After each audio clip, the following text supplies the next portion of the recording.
Hello, my friends. My name is Adam, and I'm on a quest to be the most prolific reviewer of all time. And I just noticed that my shirt is dirty right here.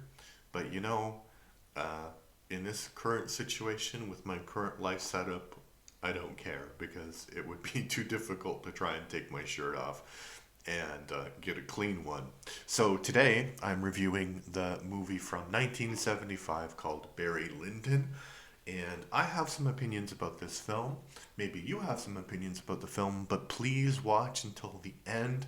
And then, if you agree with me, put your thoughts, or disagree with me more importantly, put your thoughts in the comment section and like and subscribe to the film.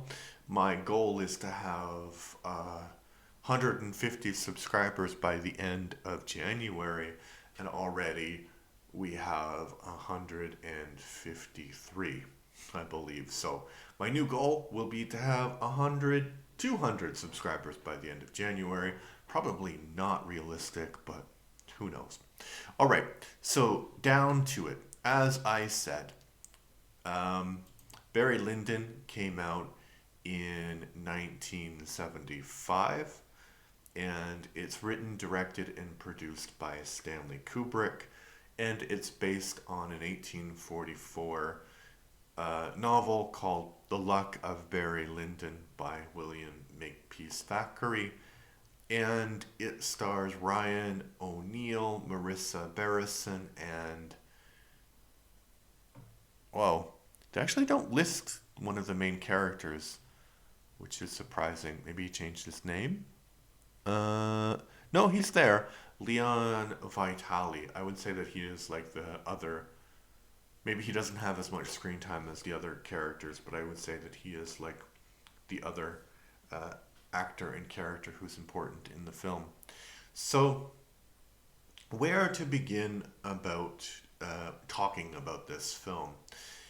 I think that this is a film where the plot is not that important, but if you want to know the plot, it's about this Irish guy whose family falls into misfortunes, and through an unfortunate love affair, as they would say at the time, with his cousin, he kind of gets duped into having a duel, but the duel is fake. And by the time he finds out that the duel was fake, he thinks he's killed his rival, and then he runs away because the police are after him. But his family actually wanted him to run away because the guy who he thinks he's killed would bring like £1,500 per year to the family, so they really wanted that to happen. So he runs away, and then he finds out that his cousin actually got married, so that's disappointing to him. He joins the army, and he joins the army because he thinks like he's gonna have like this big romantic adventure because his rival is this captain in the army, and he looks great. And so he goes to Germany because it's during the Seven Years' War, and his friend gets killed, and he finds out that war is not great. And the battles are portrayed I, pretty realistically, and the reason that is because Kubrick, he wanted to make a film about Napoleon, but he lost his funding in 1970 because another film that I reviewed called Waterloo was a box office bomb, which was crazy because that film has the biggest, most epic battles in it ever because they have as many people as the Napoleonic armies would have. So that is a great film, but unfortunately it failed in the box office. So Kubrick shifted his focus to this story, but he used a lot of the research in the Napoleonic era that he did to make this film look like very accurate. So the battles are like they're just typical battles of the time when like lines of soldiers would line up and get shot at and die. So Barry's friend dies, and then he decides he doesn't like this anymore, and he's gonna run away. So like that's also interesting too, because the scene where he's running away, there's these two officers and they're in a lake together and they're clearly doing something. They're having like a lover's argument. And the narration is like, this is the way that Barry saw that he was going to escape. And you think that he's going to blackmail the officers, but no, he steals a horse and he runs away. And he runs into some Prussians who were the allies of the British at the time. So he runs into some Prussians, and the Prussians are like, "Oh yeah, where are you going?" And basically, he's like, "Yeah, yeah, I'm going here." And the Prussian officer, is very suspicious, but Barry is not clever enough to realize this. And he gets, so the officer gives him a choice to be shot as a deserter or to join the Prussian army, because the Prussian army always needs new recruits. And he is like, I'll join the Prussian army. So he has a very bad time also in the Prussian army, but he reluctantly saves one guy, so he becomes a hero. And that guy that he saves kind of picks him out of the army and says that he should be a spy on this one guy. This one guy, I forget what his name was, but he was some kind of Irish guy also who was pretending to be somebody else. So Barry is picked to spy on him, but the first moment he meets the guy, he's like, wow, he's like the father I never had, basically. And he says as much to the guy. And then he goes to, and he says, basically, I've been hired to spy on you. And they work out some kind of deal where they're partners. And they go all around Europe, and they basically, I'm saying basically a lot, they're not cheating. Well, actually, they are cheating. So they cheat at cards so that they can get money, and that's how they're funding their lifestyle. And Barry becomes more and more cynical, and finally he discovers that he just wants to be wealthy. So he finds this rich woman who's about to be a widow, and he kind of gets involved in her life. They get married, and then he takes the title. Well, not the title, just the name, because he's not considered nobility. So he takes the name Barry Lyndon because the guy who died is named Lord Lyndon.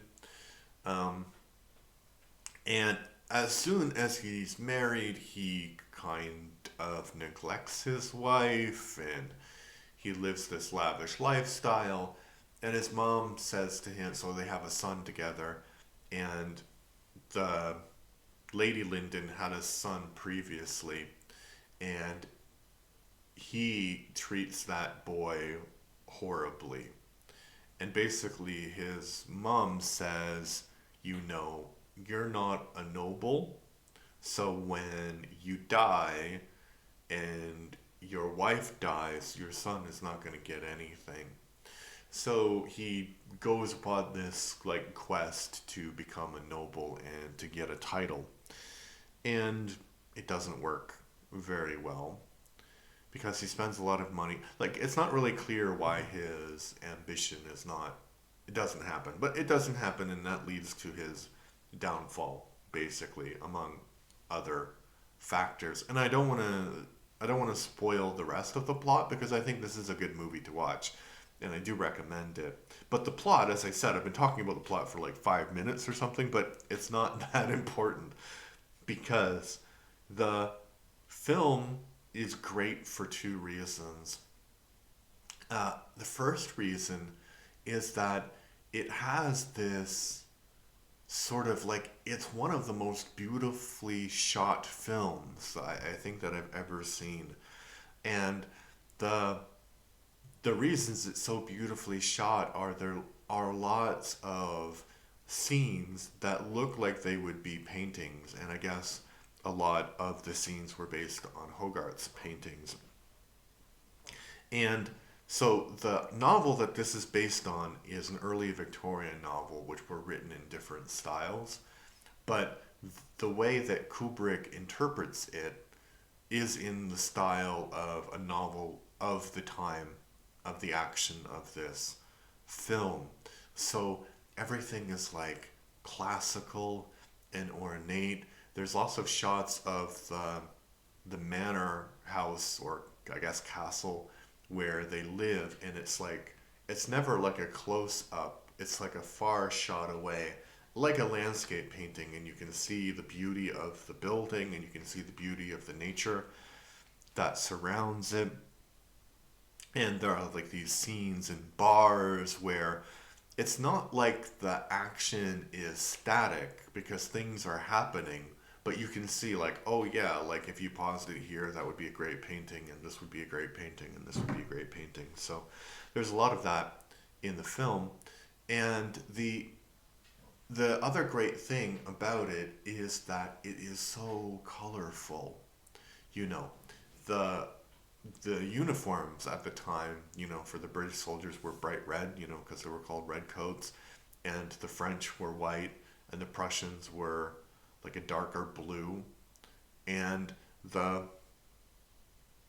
yeah. So I think like a lot of films nowadays, if they were going to tell this story, directors would put a filter on it, or everything would be dark and depressing, but this time period is like really really fascinating because it was so vibrant, so full of color, so full of like hope and expectation, but also it was really horrible for some people, right? Because we have England and the British are there, and they're like they they say a bit about troubles happening, but there's no like actual violence against the British in the movie, but it's implied, you know. So so the Irish were not doing well. The poor were definitely not doing well, especially the urban poor, but you don't really see that at this in this movie. You just see like the the sort of glamour of the lifestyle and stuff, and the rot inside the character of one man, and how that man was kind of judged a little more harshly than if he had been of the same social status as the people who were judging him, you know. But I don't want to go into that because I think it should be a surprise for you when you watch it. So yeah, like the colors are beautiful, the shots are beautiful. The movie never feels static, although it's not a movie with a lot of action, although things do happen in it. It's like, as I said, it's 3 hours long, and I think it's just worth it because it's just about showing you visually what cinema can achieve. And I think another great thing about the film that I haven't mentioned yet, and it's crazy, is that the lighting is also brilliant.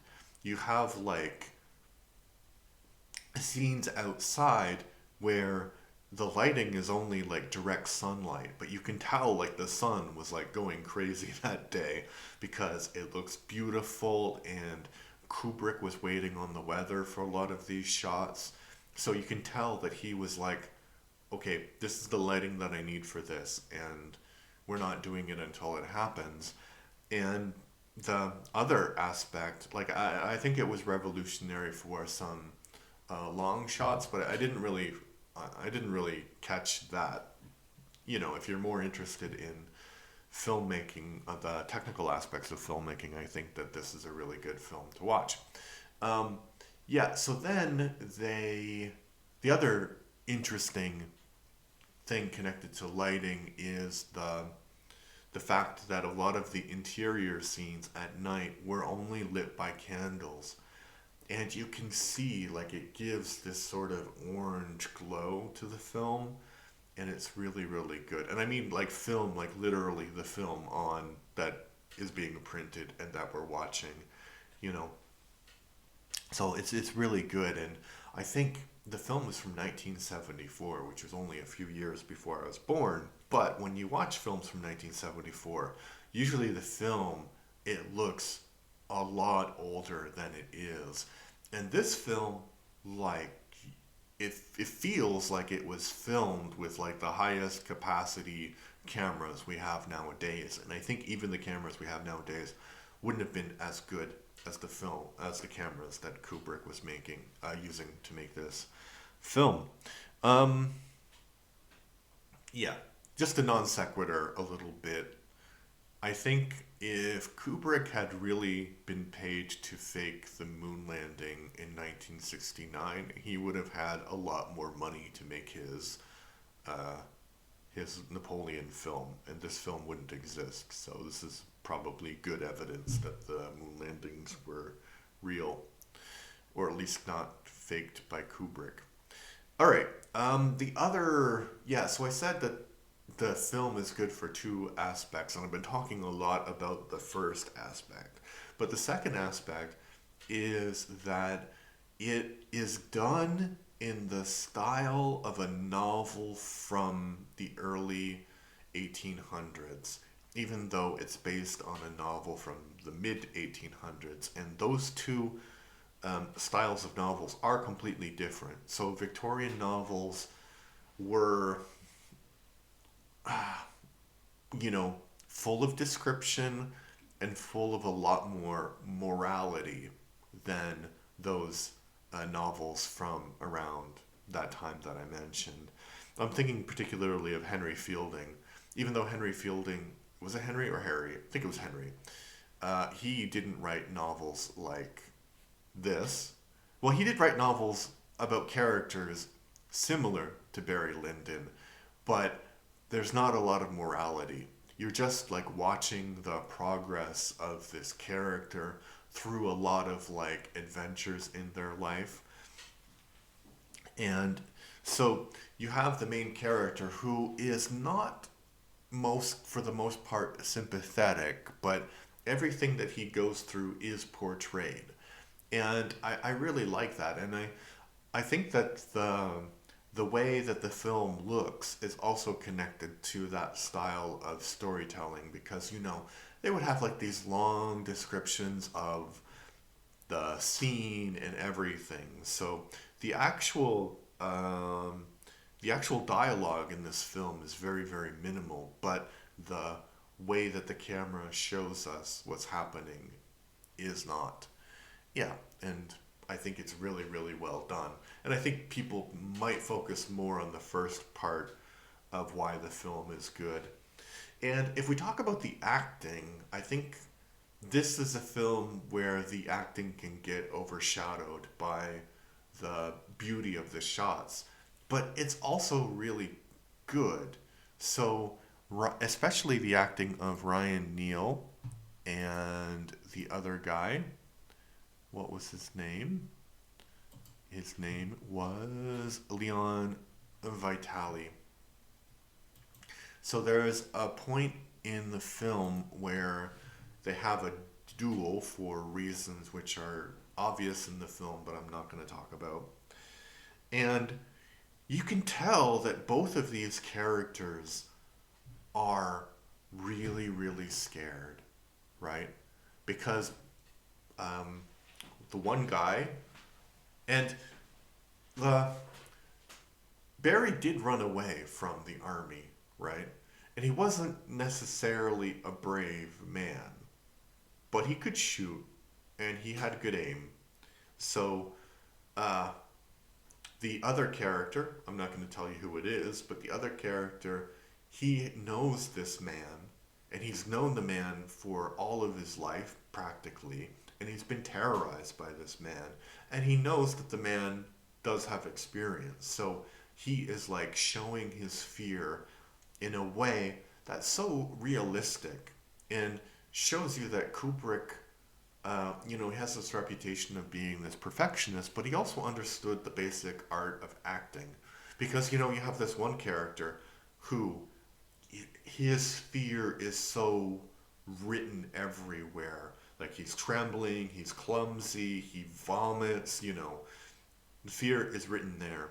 But then you have the other character of Barry, who is not doing this like, publicly cowardly display that people would say, oh, that's really, you're a coward, whatever.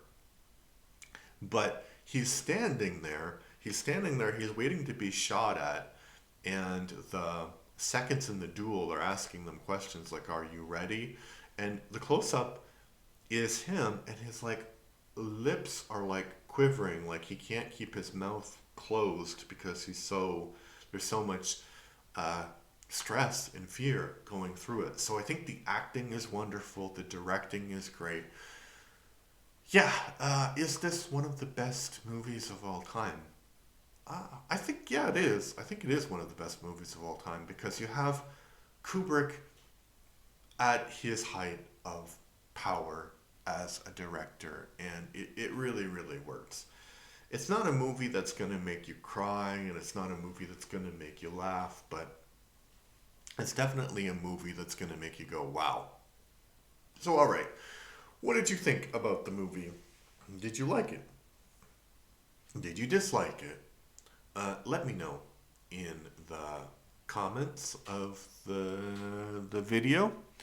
If you like what I do, please subscribe. As I said to YouTube, I said if you're watching on YouTube, I said in the beginning my new goal is 200 subscribers by the end of January. I think it's possible. And if you are listening to this on Spotify, please give me a follow there. Thank you very much and have a nice day. Bye bye.